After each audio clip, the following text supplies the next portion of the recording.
Today we dive deep into 3 gut-wrenching betrayals that tore apart the foundations of trust.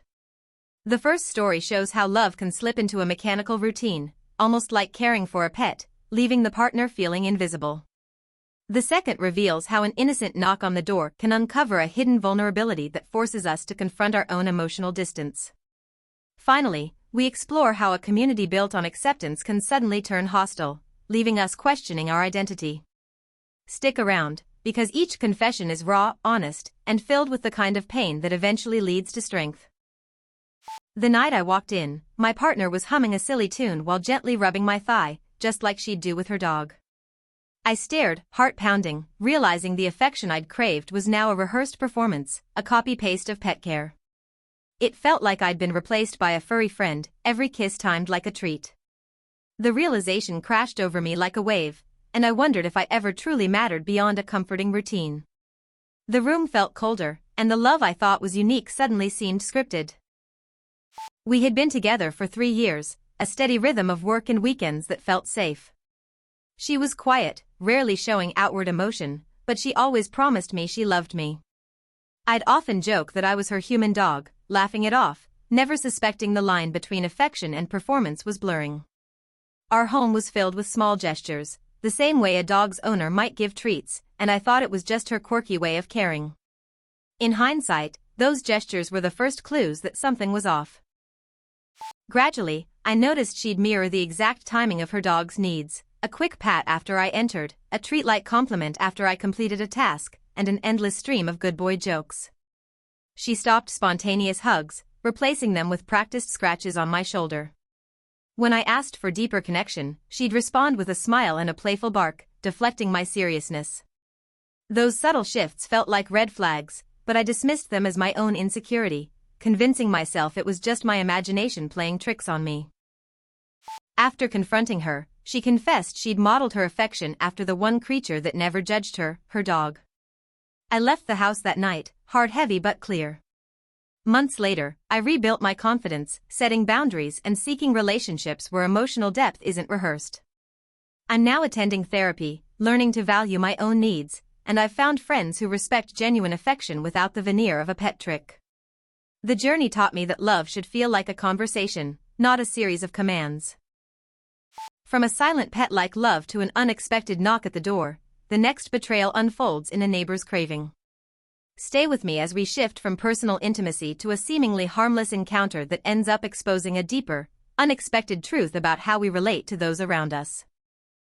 It was 7 p.m. when the pregnant neighbor knocked, eyes wide, clutching a plate. She whispered, "Can I have some of what you're cooking? It smells amazing." My heart raced. The scent of my family recipe filled the hallway, but the request felt oddly intimate, like an invitation to a private world she'd never been allowed in. I handed her a spoonful, unaware that this simple act would expose a deeper betrayal of trust between us. That moment stretched time, turning a routine dinner into a silent confession. We'd been casual neighbors for years, exchanging polite nods and occasional small talk about garden weeds. I never imagined our lives would intersect beyond those brief greetings. When I learned she was 8 months pregnant, I felt a sudden protectiveness, wanting to help. Our interactions were always superficial, but the shared aroma of my cooking created a fleeting bridge, a moment where kindness could blossom into something more human. It reminded me how small gestures can sometimes carry the weight of unspoken compassion. She'd once lingered on the porch, watching me grill, eyes lingering a beat too long. Occasionally, she'd ask about my family, then quickly change the topic. I dismissed these as neighborly curiosity. Yet, each time she mentioned cravings, a feeling of guilt tugged at me, as if I were keeping a secret from someone who needed support. The subtle shift in her tone, softening when I mentioned food, hinted at a deeper reliance I hadn't considered. Those moments were quiet clues that something more was happening beneath the surface. When she finally stepped inside, her trembling hands brushed the plate, and she confessed that my cooking was the only thing that eased her nausea. The truth hit me. My simple generosity had become her lifeline, and the neighbor's vulnerability exposed a betrayal of my own emotional distance. I realized I'd been living a quiet life, unaware that my small acts held profound meaning for someone else, and that realization shook my complacency. It forced me to look inward and question how present I truly was. After she left, I reflected on how easily I could have ignored her plea. I reached out later, offering a pantry of frozen meals for the remaining weeks of her pregnancy. She thanked me, and we forged a genuine connection built on empathy rather than mere neighborly courtesy. Today, I volunteer at a local food bank, turning that single moment of hidden betrayal into a broader commitment to community care. The experience reminded me that compassion, when acted upon, can become a bridge between strangers. From a neighbor's craving to a community that turned hostile, the final betrayal cuts deep into self-identity. This next tale explores how a space meant for support can suddenly become a source of pain, forcing us to redefine who we are and what we value. I posted my before and after photos, proud of dropping 45 pounds, when the comments exploded. Suddenly, the same community that once cheered me on began accusing me of fat phobia for sharing my progress. Their words felt like knives, each accusation a reminder that my hard-won confidence was now a target.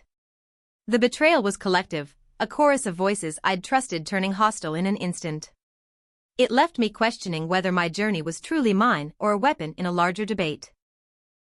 For years, I was an active member of the body-positive movement, modeling curves and championing self-love. I shared photos, offered encouragement, and felt a deep bond with others who celebrated every size. When I began a health journey, I expected support, not scorn. The community had become my identity, a safe haven where I could be vulnerable without judgment.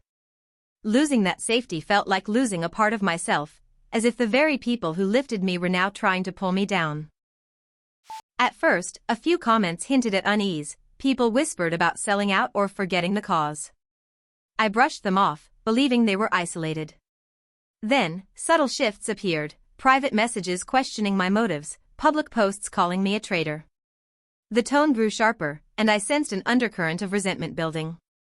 I tried to engage, hoping dialogue would heal the rift, but the hostility only intensified, turning what once felt like a supportive circle into a battlefield of judgment and accusation. The breaking point arrived when a popular influencer posted a thread labeling my transformation as fatphobic propaganda. Hundreds of replies echoed the sentiment, accusing me of betraying our movement. My inbox flooded with angry DMs, some demanding I delete my progress photos. The collective outrage made it clear, the community I'd loved now saw me as a villain, and the betrayal cut deeper than any single comment. It forced me to confront the painful reality that belonging can be fragile and conditional.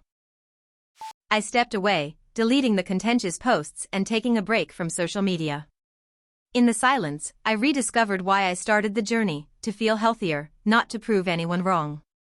I now share my story only with close friends, focusing on personal growth rather than public validation. The experience taught me that self-worth cannot depend on external approval, and I'm rebuilding confidence on my own terms. Each day I remind myself that my body belongs to me, not to any crowd. Betrayal can come from anyone, partners, strangers, even communities we trust. Yet each story shows that resilience grows from the pain. Remember, you deserve honesty, respect, and the power to rewrite your narrative. Take these lessons, apply them to your own life, and never let someone else define your worth. What would you have done in their shoes? Drop your thoughts below, and let's keep the conversation going, because sharing our pain is the first step toward healing.